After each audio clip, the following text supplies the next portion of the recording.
Se avete visto nella sequenza di accensione di questo video qualche cosa di molto nuovo e diverso e vi ha lasciati sorpresi, allora c'è qualche cosa che dovete conoscere del sottoscritto e della mia storia in alta fedeltà degli ultimi 25 anni. Io sono un grande sperimentatore, curioso e eh, ho sempre proceduto nelle mie esplorazioni musicali in maniera abbastanza insolita. Tante persone vendono un impianto o cambiano il proprio sistema quando non ne sono soddisfatte. Io lavoro al contrario. Io cambio sistema quando arrivo al massimo della mia felicità per un sistema che ho assemblato bene, che è riuscito bene, che trasmette una filosofia, un concetto musicale, culturale, come credo che debba essere, è il momento in cui solitamente cambio apparecchi e intraprendo una strada completamente diversa dalla precedente, proprio a sottolineare il fatto che non cerco un miglioramento, ma cerco un'esperienza del tutto nuova. Credo di aver ottenuto con l'Elothex, con tutto quello che avete visto finora, credo di aver ottenuto un risultato davvero molto interessante e di essere riuscito nell'arco di 1 anno e mezzo circa a stravolgere la condizione iniziale dei primi vagiti di questo impianto da quelli che sono i limiti spesso ascritti ai larga banda, monovia e vatte la pesca, a una situazione dove è davvero difficile sedersi qui, ascoltare vari generi musicali, davvero sfido a far suonare quanti più generi musicali si desideri, e trovare realmente dei difetti ascrivibili alla tecnologia e tipologia del sistema. Credo di aver talmente alzato l'asticella dei limiti preconcetti, stereotipati di questo genere di apparecchiature che mi serva una nuova pietra di paragone. Voglio vedere che cosa succede se metto qui un sistema multivia di livello assolutamente elevato, un sistema quindi neutro, un sistema che si possa dire di riferimento e non qualcosa di astruso che poi ci porta per la tangente e ci fa perdere il bandolo della matassa. Credo che il mio sistema attualmente non abbia nulla da invidiare a quelli più tradizionali e che si professano più completi e più accurati. Ma è solo provando sul campo e nello stesso ambiente che potrò veramente sentire se mi sto perdendo qualche cosa con l'Elothex e farmi aiutare da questa scoperta a migliorare ulteriormente il mio impianto perché ancora faccia dei passi avanti. Se qui dentro non si propone nuova musica suonata diversamente, che magari possa davvero farmi dire ah, questo mi mancava, quella roba col mio impianto effettivamente non riuscivo a farla, io sono quasi fermo. È anche il motivo per cui avete visto meno video, anzi sono praticamente sparito dal canale negli ultimi tempi, perché non vi volevo prendere in giro facendo video di minestre riscaldate, sempre la solita solfa, senza avere chissà che cosa da aggiungere agli esperimenti in gioco. Finalmente, con questa iniezione di materiali che ai noi è avvenuta nelle ultime settimane, ci sarà carne al fuoco per raccontarvi che cosa sto facendo. Ora, all'inizio del video avrete intravisto una coppia di diffusori e potreste domandarvi, non sarà mica con quella roba lì che vuole sfidare il suo sistema e cercare di alzarne l'asticella? No. Questi diffusori, che sono dei meravigliosi in ogni caso, Jamo Concert 11, sono dei diffusori che io conosco molto bene, a dire la verità li conosco bene nella loro versione Bookshelf, la Concert 8. Il fatto di conoscerli bene mi permette di eseguire una transizione ponderata dalla mia amplificazione del tutto diversa a questa di oggi. L'impianto che vorrebbe, una volta messo a punto, sfidare o evidenziare eventuali lacune del mio attuale, si basa sui diffusori Yamaha NS5000, che non vedete, che sono imballati alla mia destra, non li ho mai aperti, perché quei diffusori richiedono di essere pilotati da qualcosa che non sono i miei amplificatori.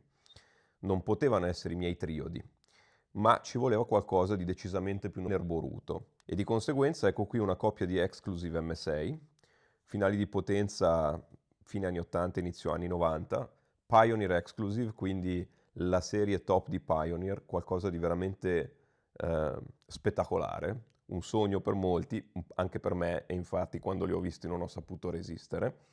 300 watt per canale in classe A. Questi finali dovrebbero essere più che adeguati a pilotare le Yamaha. Oltretutto, da cosa veniva l'ispirazione? Dal fatto che le Yamaha NS1000, ovvero le antenate delle NS5000 odierne, erano spesso pilotate da Pioneer Exclusive con risultati che chi lo aveva provato definiva eccezionali. Quindi ho voluto ripercorrere questa china culturale e riproporre questa soluzione. I finali Pioneer Exclusive però dovevano essere pilotati da un preamplificatore e sapete bene che il mio impianto vedeva l'integrato Lotex JI300, quindi nessun pre, la parte Sakuma di quell'impianto vedeva un fono standalone senza volume e il controllo di volume sui finali, quindi di nuovo nessun pre, e perciò mi è toccato dotarmi persino di un preamplificatore linea. La scelta è caduta sul Manley Neoclassic 300B preamp perché quel preamplificatore l'ho già avuto e come sto cercando di raccontarvi ora, io ho bisogno di mantenere dei riferimenti saldi in modo da poter capire quello che sta per succedere. Perché se cambio tutto quanto, tutto insieme con componenti che non conosco, non andiamo da nessuna parte, non ci capirò nulla, che suoni bene, che suoni male. Quindi, ripercorriamo le tappe. Diffusori Yamaha NS5000, ma non li conosco e quindi sono ancora lì imballati. Finali Pioneer Exclusive M6 per pilotarli bene, ma non li conosco. Sono lì pilotati da un preamplificatore Manley che conosco e stanno pilotando in questo momento a loro volta una coppia di diffusori Jamo Concert 11 che conosco. Sto cercando per gradi di staccarmi dal suono delle Lotex, del monovia, dell'alta efficienza e comprendere che cosa avviene in questo ambiente un pezzettino alla volta, migrando verso questa più convenzionale tipologia e tecnologia.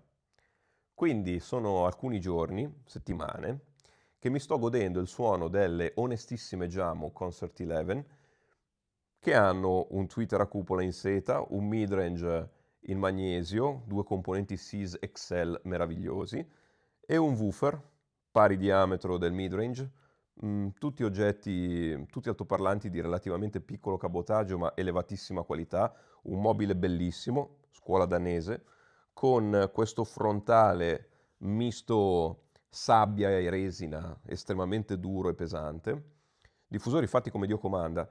Alla fine degli anni 90 questi diffusori costavano 6 milioni e 300-500 mila lire, più di 6 milioni di lire diciamo. Quando io conosco soprattutto bene le loro sorelle minori, leggiamo Concert 8, che sono invece, si fermano al midrange.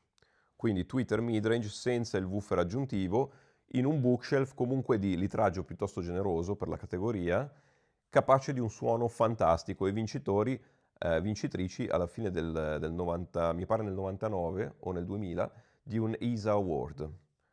Quindi insomma, oggetti di tutto rispetto che io ho sempre amato, le casse in particolare le piccine sono state il primo diffusore di veramente alto livello che mi ha fatto avvicinare all'hi-fi quando ero ragazzo. Queste qui a Torre non le avevo mai avute, non le avevo mai viste, le ho trovate, condizioni meravigliose, anche una bella storia alle spalle, e le ho portate a casa perché ho detto queste qui sono il passo con cui inizio per comprendere cosa succederà in questo sistema cambiando radicalmente la sua tecnologia.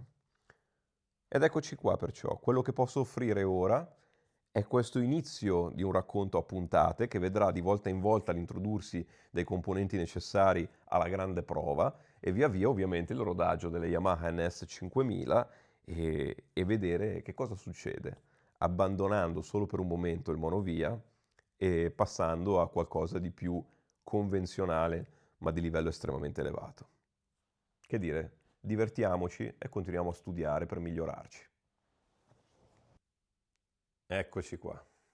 L'unica cosa che ho disimballato finora di queste splendide Yamaha NS5000 sono i loro supporti, i loro piedistalli, perché sennò qui dentro morivo di scatole. E già questi sono veramente fatti con una cura pazzesca, trasudano qualità in ogni dettaglio della loro costruzione, della loro idea. Mi piacciono davvero tanto.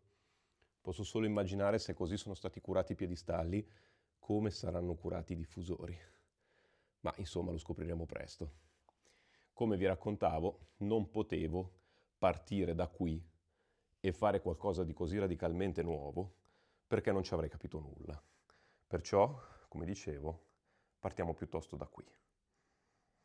Queste, leggiamo Concert 11, sono diffusori a 3 vie, con altoparlanti di primissima qualità, con una costruzione veramente magnifica, solidità e peso importanti rispetto a una taglia tutto sommato minuta.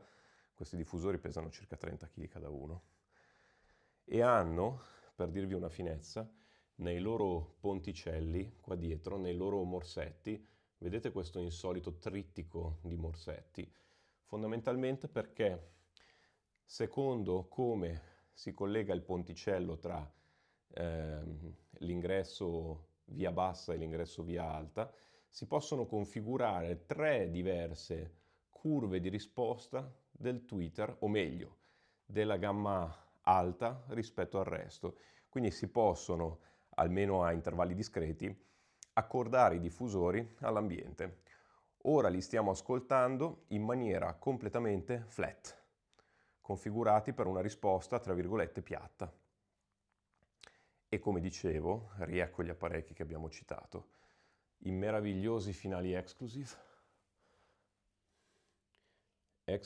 MSA, un bel view meter, una illuminazione calda, colori caldi, questa finitura tipo palissandro, e qua sotto le grate c'è il loro motore, potentissimi 300 watt in classe A, scaldano come stufe, il loro consumo massimo è di oltre 1200 watt cada uno, che è ben rapportato per una classe A ai 300 watt di potenza.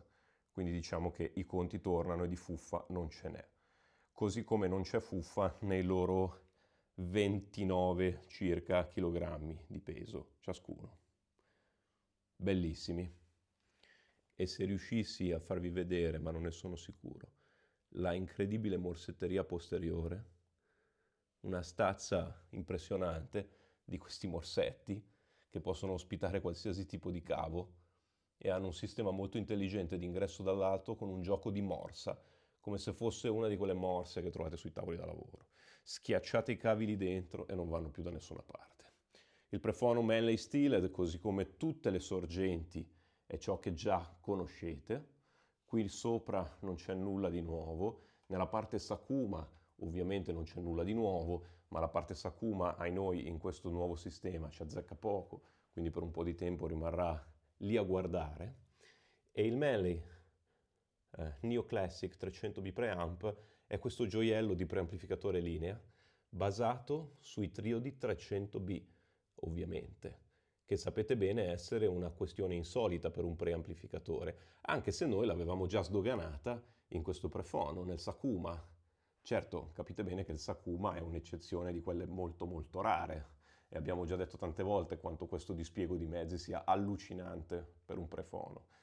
Ebbene, qui abbiamo, senza tutto quel dispiego di mezzi, che industrialmente sarebbe inconcepibile, abbiamo comunque un oggetto molto interessante, che sfrutta le 300B in combinata con le 6 SL7 per preamplificare il nostro segnale.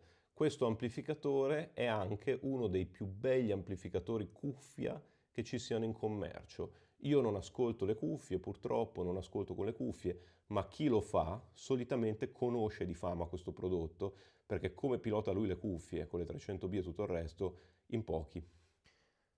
Ed ecco quanto. Perciò che dire, vogliamo dare un'ascoltatina a questa prima fase transitoria verso il futuro sistema multivia di questa taverna?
chiederete come ti stai trovando, come suona, cosa te ne pare?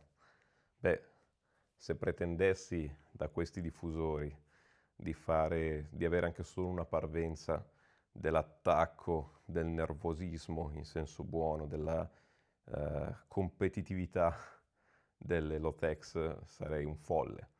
Non sono paragonabili da nessun punto di vista, lasciando stare il valore economico, non ci interessa, ma sono pensati per suonare in maniere diverse.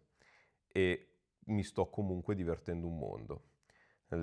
Queste Jamo mi danno quel suono fatto di miele e di velluto. A me fa ridere perché se leggo certe recensioni, perdonatemi, che ci sono in giro, si parla di questi diffusori come sbilanciati, graffianti, duri, fastidiosi, trapananti.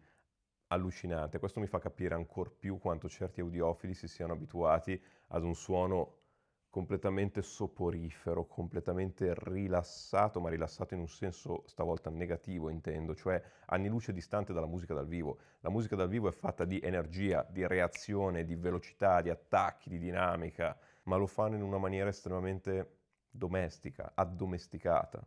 Va bene anche se le ascolti di sottofondo, non ti distraggono, non ti impegnano troppo. Hanno delle qualità nel dettaglio, nella riproposizione scenica, in tutte quelle cose che piacciono e di cui si accontentano molti audiofili, ma per accontentare me ci vorrà ben altro. Quindi sì, mi sto divertendo, sto riscoprendo come le persone tipicamente ascoltano la musica nella stragrande maggioranza dei casi e ora il mio scopo qui, come dicevamo all'inizio, è alzare l'asticella. Quindi ci rivediamo con aggiornamenti.